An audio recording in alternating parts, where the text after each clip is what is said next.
Hello everyone, ICT virtual classes में मैं योगेश किपनी आपका स्वागत करता हूं। तो जैसा कि आप जानते हैं, हम पढ़ रहे थे measurement of length and time, यानी कि लंबाई व समय या मोशन गति की मापन हम कैसे करते हैं। तो आज हम बात करेंगे कि क्या तरीका होता है, क्या सही तरीका होता है लंबाई के मापन के लिए, और क्या क्या मेजरमेंट हमें या हम कह सकते हैं प्रिकॉशन हमें यूज करने हैं व्हेन टू मेजर टाइम और लेंथ। तो चलिए इसको समझने के लिए चलते हैं सीधा डिजिटल बोर्ड की तरफ। So correct way of measuring length, यानी कि क्या सही तरीका है लंबाई का मापन के लिए। तो we need an appropriate scale, हमें क्या चाहिए, एक प्रॉपर स्केल चाहिए। For an example, if you want to measure the length of your pencil, अगर आप पेंसिल की लंबाई नापना चाहते हैं तो आपको 15 सेंटीमीटर का एक स्केल चाहिए, यानी कि 15 सेंटीमीटर का हमें स्केल चाहिए। सिमिलरली अगर हम बात करें, if the height of a room is to be measured, यानी कि अगर हमें कमरे की लंबाई नापनी है, ऊंचाई नापनी है, तो हमें एक मीटर स्केल चाहिए होगा या एक मेजरिंग टेप चाहिए होगा। ठीक है, टेप हमें चाहिए होगा। So you cannot directly measure the girth of a tree और the size of your chest using a metre scale. अब आप एक जो पेड़ है उसकी मोटाई बोल सकते हो और आपकी जो चेस्ट है इसको आप नहीं नाप सकते मीटर स्केल से। क्यों? क्योंकि मीटर स्केल तो सीधा स्केल है, रिजिड स्केल है, ये तो सीधा ही रहता है। तो फॉर सच मेजरमेंट, ऐसी मेजरमेंट के लिए फ्लेक्सिबल मेजरिंग टेप हम यूज करते हैं, such as a tailor tape is more suitable. तो इस केस में क्या होगा, टेलर की टेप ज्यादा सुटेबल होगी। So while measuring length we need to take care of some point. तो अगर हमें लंबाई का मापन करना है तो हमें कुछ चीजों का ध्यान में रखना होगा। What is the correct way to place the scale, क्या सही तरीका है एक लंबाई के मापन का, या सही तरीका क्या है किसी लंबाई के मापन का। तो सबसे पहले याद रखेंगे कि अगर आपको लंबाई का मापन करना है तो आपके पास एक स्केल होना जरूरी है, एक स्केल प्रॉपर होना जरूरी है। सो इसके अगर मापन आपको करना है तो place the scale in contact with the object along its length shown in the figure. तो आपको जब लंबाई नापनी है तो आपको स्केल को सीधा रखना पड़ेगा, और जिस की लंबाई आपको नापनी है वहां पर आपको जीरो रखना और स्केल को सीधा रखना है जहां तक आपको ऑब्जेक्ट को नापना है। ऐसे टेढ़ा नहीं रखेंगे स्केल को, ठीक है, टेढ़े में तो ये गलत लंबाई आ जाएगी। ठीक है, तो करेक्ट तरीका क्या है, स्ट्रेट एकदम सीधा रखेंगे, लेंथ के अलोंग रखेंगे अपने स्केल को। What is the correct position of the I while reading the scale, और जब आप क्या करोगे, स्केल की रीडिंग पढ़ रहे होंगे तो आपको क्या करना है, if you are trying to measure the length of a pencil by aligning it with the scale, अगर आप क्या चाहते हैं कि आप पेंसिल की लंबाई निकालें, अगर पेंसिल को अलाइन कर रखा है स्केल के साथ, तो जो आपकी पोजीशन ऑफ आई होती है, यानी कि आपकी जो आंखों की पोजीशन होगी वो directly tip of the pencil के सामने होनी चाहिए। एकदम सामने आपको आंख रखनी है, ए बी सी में। ठीक है, तो बी एकदम सही पोजीशन है, सीधा आप रखेंगे, ऐसे टेढ़े में नहीं देखेंगे। ठीक है, सीधे में आपको देखना है, जिससे कि क्या हो, आप लोग आराम से यहाँ पर मेजरमेंट लो और आपको मेजरमेंट लेने में कोई गलती ना हो जाए। ठीक है, चलिए फटाफट नोट करते हैं फिर आगे बढ़ते हैं।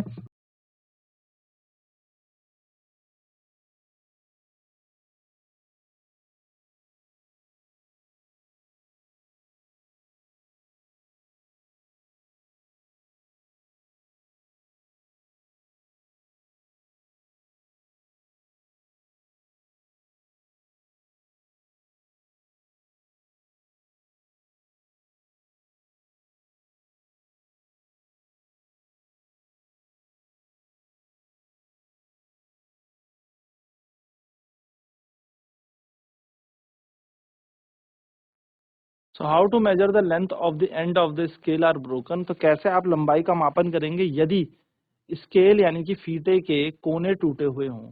सो if the end of the scale are broken, अगर फीते के एंड ब्रोकन हो, टूटे हुए हो, the zero marking is not clear, और जीरो की जो मार्किंग है वो क्लियर ना हो, so it can still be use for measurement, तब भी हम क्या कर सकते हैं, मेजरमेंट के लिए इस स्केल का यूज कर सकते हैं।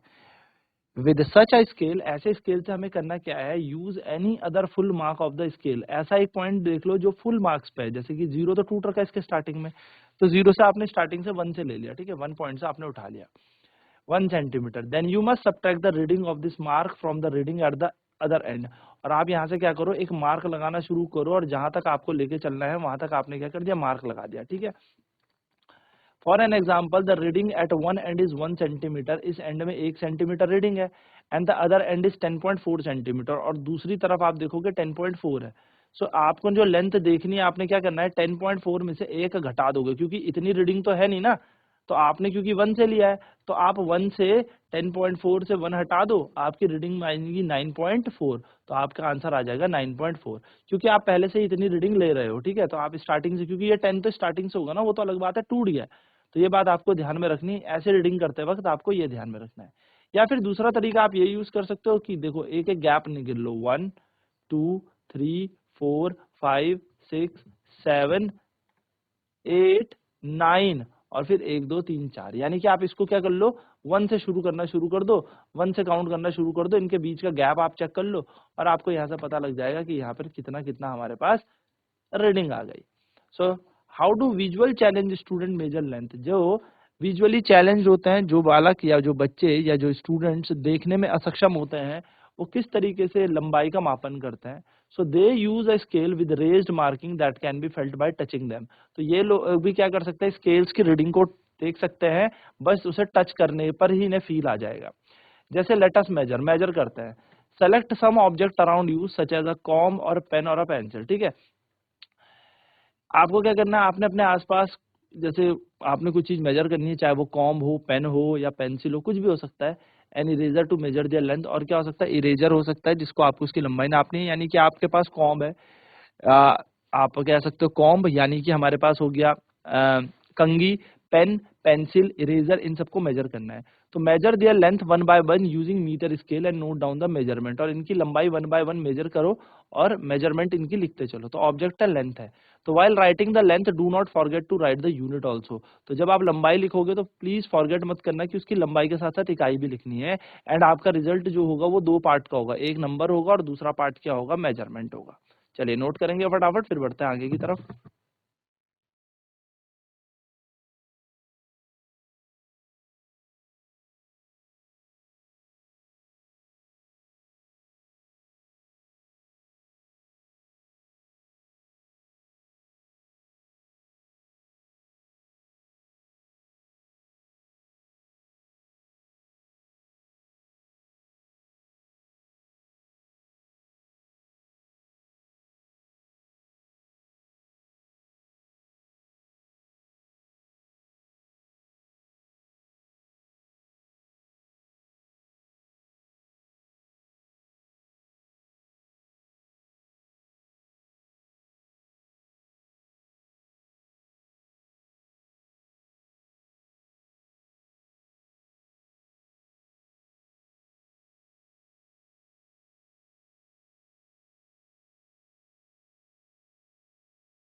Some of your friends in the class would have measured the length of the same object. Compare the length measured by you with that of your friend. तो आप में से आपके दोस्तों ने कुछ ऑब्जेक्ट को क्या किया होगा, लेंथ को मेजर किया होगा, वही सेम ऑब्जेक्ट जो आपने भी मेजर किया होगा। Compare the length measured by you with that of your friend. आपको क्या करना है, आपने जो किसी वस्तु की लंबाई नापी है, आपने जो लंबाई नापी है उसको तुलना करेंगे आपने दोस्त ने जो लंबाई नापी है उसके से।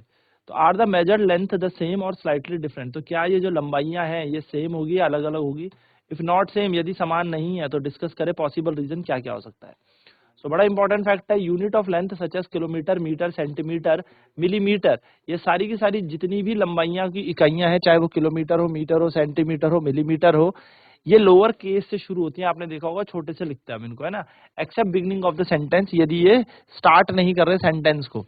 तो किलोमीटर को छोटा km लिखता है, मीटर को छोटा m, सेंटीमीटर को cm लिखता है, मिलीमीटर को mm लिखता है, अगर लोअर केस में हमें लिखना है। एंड कभी भी इनके पीछे ऐसा नहीं होता, प्लूरल नहीं होता, किलोमीटर्स नहीं होता, मिलीमीटर्स नहीं होता, ठीक है। Note that a full stop is not return after the symbol, symbol के बाद हम तुरंत फुल स्टॉप नहीं लिखेंगे, लेकिन यस अगर एंड ऑफ द सेंटेंस हो रहा हो, यानी कि सेंटेंस कहीं पे खत्म हो रहा हो, तो हम यहाँ पर क्या लगाते हैं, फुल स्टॉप लगाते हैं। वाइल राइटिंग द लेंथ, हमेशा लेंथ लिखते वक्त आपको एक स्पेस लिखना है नंबर और उसकी यूनिट के बीच। जैसे कि 10 किलोमीटर है तो 10 के बाद थोड़ा सा हल्का सा गैप लिखेंगे, फिर किलोमीटर लिखेंगे, ठीक है। फिर यहाँ पर क्या लिखेंगे, किलोमीटर। तो इस तरीके से आपको यहाँ पर क्या देना, गैप देना है, तब जाके यहाँ पर नोट करना है, ठीक है।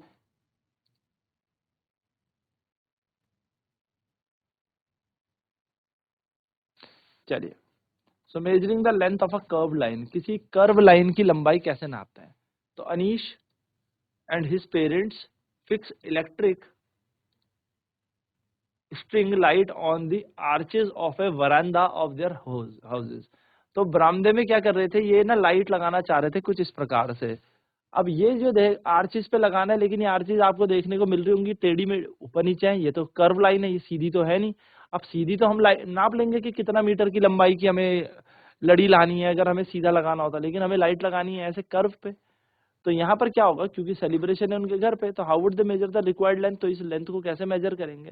तो इस केस में कर्व लाइन की मेजरमेंट को कैसे आसान बनाया जाएगा, क्योंकि कर्व लाइन को हमें फ्लेक्सिबल मेजरिंग टेप से या फिर किसी धागे से नापना पड़ेगा। तो हम क्या रखेंगे, धागा यहाँ पर यूज करेंगे, वो धागा स्ट्रेट करेंगे और उसकी लेंथ मेजर कर लेंगे। जितनी उस धागे की लंबाई है वही लंबाई की हमें क्या चाहिए, लड़ी चाहिए या लाइट चाहिए उस कर्व के लिए। यानी कि हमें एक लड़ियां लेने जाना था, तो हमने पहले धागे से क्या कर लिया, उसको पूरा नाप लिया। जितना धागा यहाँ पर उपयोग हुआ होगा, जितना धागे का यहाँ यूज हुआ, इस धागे के यूज को हमने क्या किया, स्ट्रेट किया, लंबाई नापी, और लंबाई नाप के हमें ये पता लग गया कि धागे में या धागे से हमें क्या पता लग गया कि इस धागे में जितनी लंबाई है उतनी ही लंबी हमें यहाँ पर लाइट्स चाहिए। So the thread can be straightened and its length can be measured by using a metre scale. और फिर हम उसकी यूज कर सकते हैं, लंबाई कितनी तार लानी है या कितनी बड़ी हमें लड़ियां लानी है। डिस्क्राइबिंग पोजीशन, ठीक है, तो पहले से नोट करेंगे, फिर अब हम पोजीशन पर चर्चा करते हैं कि स्थिति क्या होती है।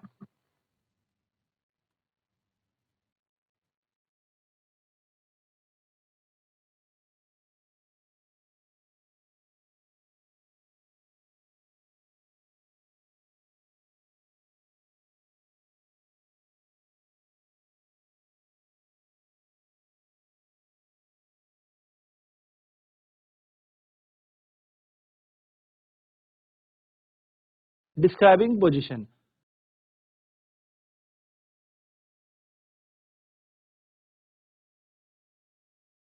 one day the teacher informed her student that she has planned an educational visit to nearby garden।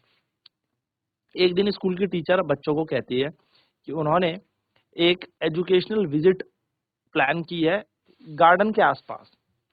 She ask the student to reach there direct in the morning, और वो कहती है बच्चों आपको डायरेक्ट क्या करना है, वहां पे पहुंचना है। दीपा और उनके जो फ्रेंड है वो स्टार्ट करते हैं डिस्कशन कि जो गार्डन है हमसे हमारे घर से would be closer than their school or farther. तो दीपा और उसके दोस्त ये बात करने लगे जो गार्डन है वो हमारे स्कूल से दूर है या स्कूल से पास है। जबकि तस्नीम और पद्मा कहते हैं कि गार्डन हमारे घर के पास होगा। जबकि दीपा और अनीश कहते हैं कि feel that school would be closure, school हमारे घर के पास है। हरदीप कहता है मेरे लिए तो स्कूल भी बराबर है और गार्डन भी बराबर है, यानी कि मेरे यहाँ से दोनों के दोनों लोकेशन बराबर है। तो आप क्या समझे, आप ये समझे कि अगर यहाँ पर गार्डन है और यहाँ पर स्कूल है, यहाँ पर बस स्टैंड है, ये दीपा का घर है, ये अनीश का घर है, ये हरदीप का है, तस्नीम का है और पद्मा का है, तो सबसे ज्यादा पास गार्डन किसके घर के, तो आप कहोगे पद्मा के, फिर तस्नीम के, फिर हरदीप, फिर सबसे दूर किसके हो गया, दीपा के। लेकिन अगर मैं यहीं पर बात करूं कि स्कूल सबसे पास किसके है, तो स्कूल सबसे पास है दीपा के घर के।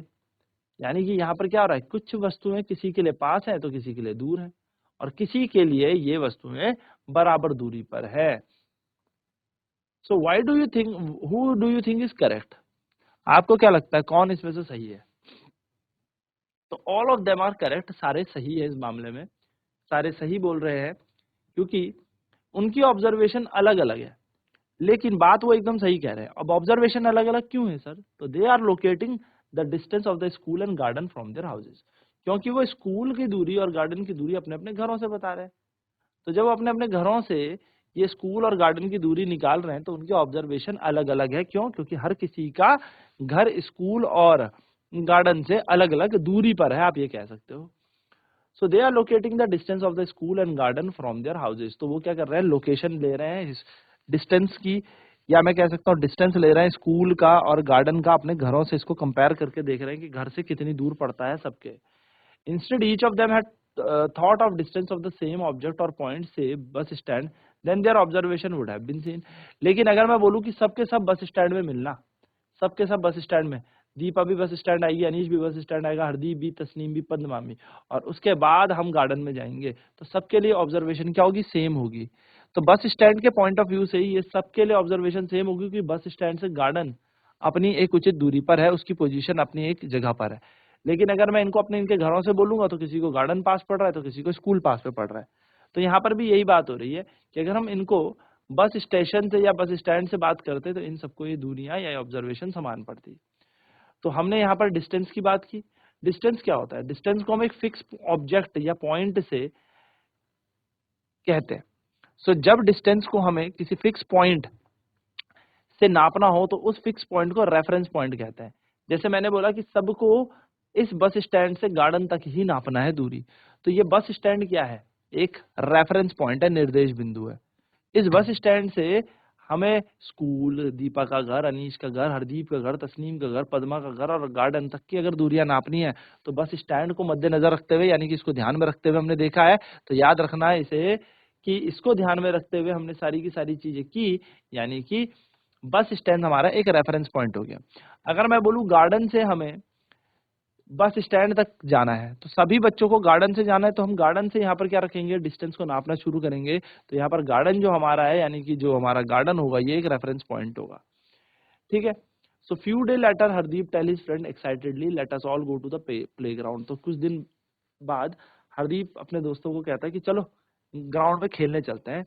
स्पोर्ट्स टीचर ने हमारी हेल्प मांगी है, जिनसे कि वो ड्रॉ कर सके लाइन विद चूना पाउडर, की चूने पाउडर से हम क्या कर सके? स्कूल में लाइन बना सके स्पोर्ट्स डे के लिए। ठीक है।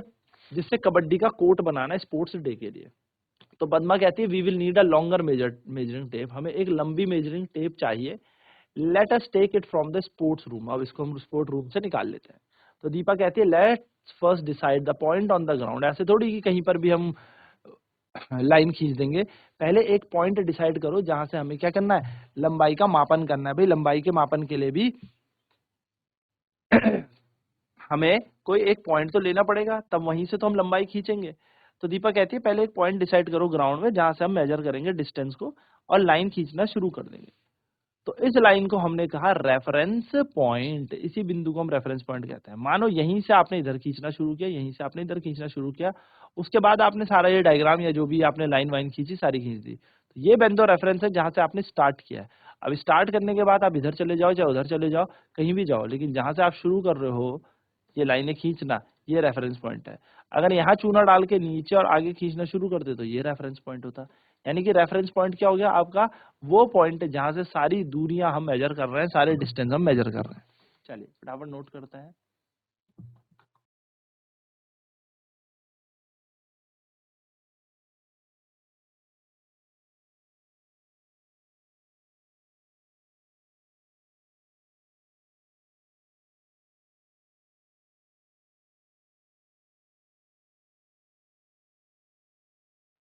तो जिस पॉइंट से हमने लाइन खींचना शुरू किया, इस पॉइंट का नाम हमने क्या दिया? रेफरेंस पॉइंट दे दिया, निर्देश बिंदु इसका नाम दे दिया हमने। ठीक है, चलिए नोट करेंगे।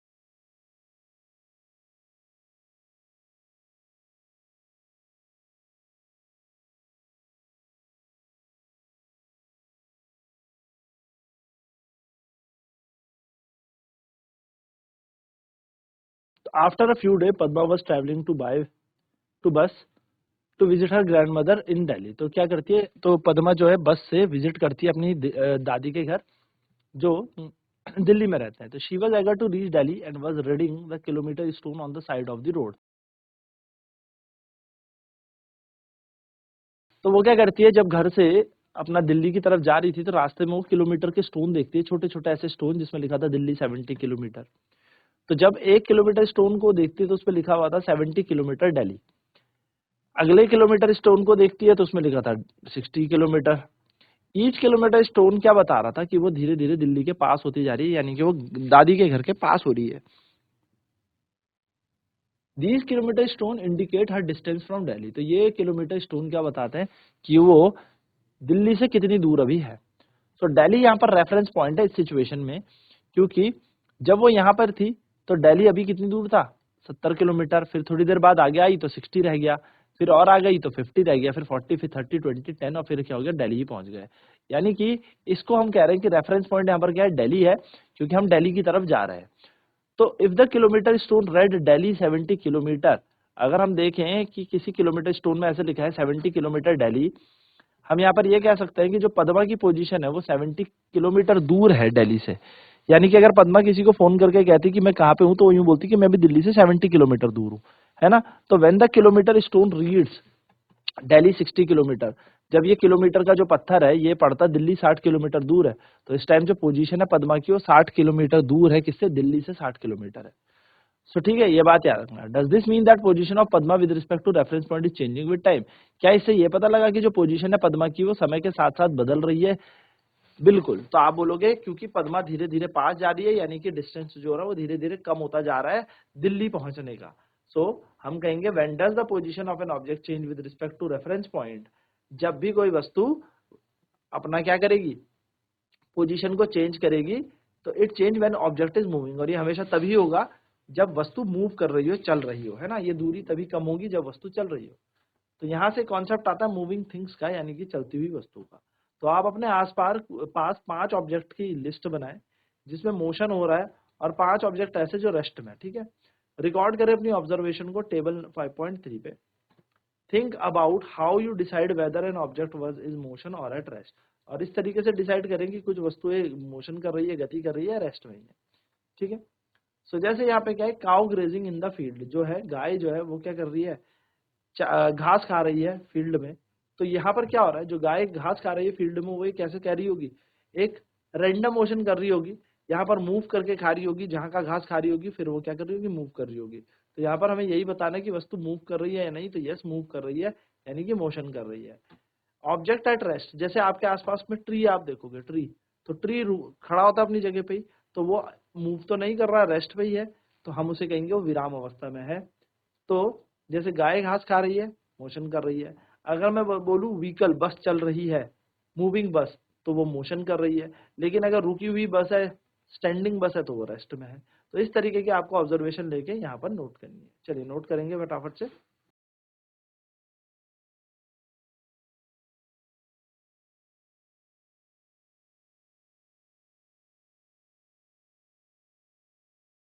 तो आज की क्लास में हम लोगों ने देखा कि किस तरीके से मेजरमेंट करना है, और किस तरीके से अगर वस्तु मूव करती है तो हमें रेफरेंस पॉइंट का पता होना बहुत जरूरी है।